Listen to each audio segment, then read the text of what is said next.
كل بيت وله أساس، وكل ما كان الأساس ده متين كل ما قدر البيت ده يكون قوي في مواجهة أي تحدي، وكل ما قدرت تبني عليه دور وعشرة وعشرين وأكتر. وكل واحد فينا كل ما كان متأسس صح كل ما كان قادر إنه يواجه صعوبات الحياة، وكمان يقدر يتعلم ويبني على الأساس اللي عنده. وبطبيعة الحال العكس صحيح. هنتكلم في السلسلة الجديدة دي عن شوية حاجات في إدارة الحياة والعمل لازم ولابد تكون عند كل واحد فينا، وأنا زيكم بتعلم من اللي بحضره قدام حضراتكم. فتعالوا معانا كده نبدأ أول حلقة من سلسلة إدارة الحياة والأشياء التي لا يجب إنك تكون جاهل بيها في الحياة. أنا محمد ناصر وأنت بتتفرج على قناة قطرة. يلا نخش في الموضوع.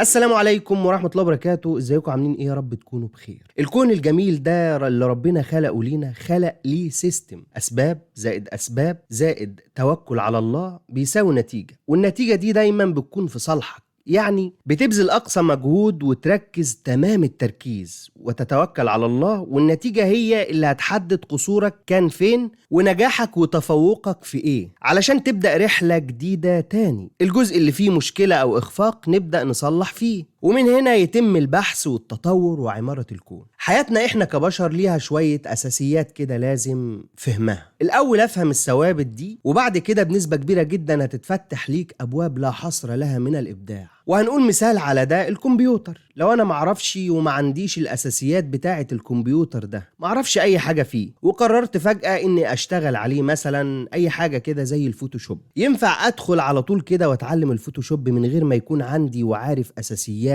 أو إني أفتح الكمبيوتر إزاي ومنين بيودي على فين؟ طبعا هتوه وهتكون دايما تايه. مثال تاني، طفل في 5 ابتدائي أو في إعدادي مثلا مش بيعرف يقرأ ولا يكتب، أهله عايزينه يكون مبرمج أو دكتور أو مهندس مثلا. منين وهو مفيش عنده الأساس؟ زي ما بيقولوا كده الأساس خربان. وهنا هنتكلم عن أساسيات لازم تكون عند كل واحد فينا، وهنتكلم النهاردة عن الإدارة والأبيض والأسود والإحسان. الإدارة يعني زي إدارة بيت، إدارة دولة، إدارة شركة وما إلى ذلك. فإذا من البداية كده الإدارة مش بس شغل، لا هي حياة كاملة. طيب يعني إيه إدارة؟ إدارة هي مهارة بتعينك على عمل هدف وخطة وتنفيذ الهدف والخطة دي. طبعا المفروض يكون الهدف الأول، لكن لو مفيش مهارة إني أحدد الهدف ده مش هعرف أصلا لا أحدد أهداف ولا أعمل خطة، ولا بطبيعة الحال إن أنا أنفذ أي حاجة. يبقى الإدارة هي مهارة لعمل خطة وهدف وتنفيذ الهدف والخطة دي. اتكلمنا دلوقتي عن الإدارة وليها تكملة مع السلسلة دي إن شاء الله، لكن إيه هو الأبيض والأسود؟ وخليك عارف إنك في الغالب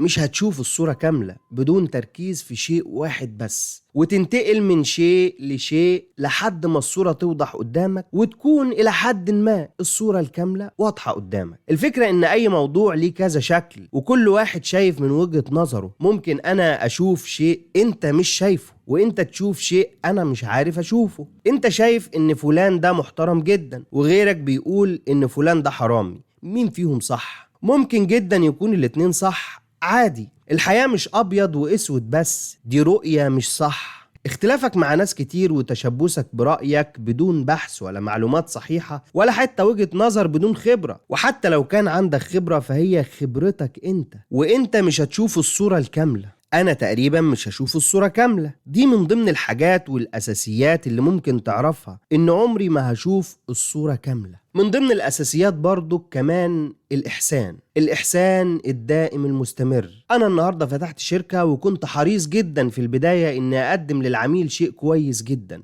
لما اتعرفت واتشهرت، لو ما عنديش الأساس اللي هو الإحسان الدائم المستمر ده، بعد ما اتشهرت كده خلاص كده العميل بيجي، وبدأت الحاجات اللي كنت بعملها الأول أتراجع عنها، واستمريت بده وبدأت في تراجع.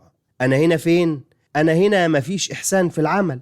فلازم يكون الإحسان ده جزء من تكوين كل واحد فينا، أو حتى معرفت إن في حاجة اسمها إحسان في العمل. إحسان العمل هو غاية مش وسيلة لوصول الهدف، وبعد كده خلاص. لو مشيت كده بيكون أساس عند الواحد فينا في مشكلة. الإحسان لازم يكون أسلوب حياة، مش عشان هدف معين أو ترقية أو اللي يدفع أكتر. لا، أنا بقدم خدمة ورضيت بالأجر ده، خلاص أعمل الحاجة كما ينبغي أن يكون. الإحسان للإحسان. الإحسان غاية مش وسيلة. الإحسان مش للي يدفع أكتر. الإحسان غاية مش وسيلة. الإحسان مش للي يدفع أكتر.